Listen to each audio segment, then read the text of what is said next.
Yairipok Bazar gi Shop Owner Welfare Association na Yairipok Keithel Matam Kaktana Lakliba January 12 lising ani kunmanga gi ayuk pung manga dagi hauraga General Strike Laothokhre hauzik oiriba tangdu leitadraba Manipur gi fibam asida mamang chahi lising ani kulhumdoi dagi hauraga Shop Owner Welfare Association na organization khudingmakta angamba mateng senkhai thumkhai na chingba adumak pangduna lakli makha tabasu pangkhigani haiki tawbutabu association na puba ngamloidaba potlum Labadi Association asi thonglon banatana upai leite haina Association asina warep nare amadi warep asi matam kaktana chathagani haiki hairiba warep asida bender fambiriba ima ibel singnasu support tawbinaba haiki amadi warep asi lakliba January 12 lising ani kunmanga gi ayuk pung manga taba matamdagi matam kaktana chatnagani haina haiki strike asida electricity fire service PHED ana ayek amadi devakarmana chingbaga mari leinaba singi oinadi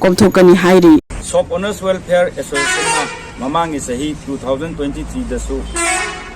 23 dari hauraga any organization kudimaka Shop Owners Welfare Association na angamba sengkai thongkai si adumak hapsaki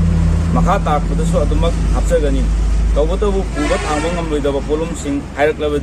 association asina thonglon ban natana upai leite haina association asina warep nare hairiba warep asi matam kaktana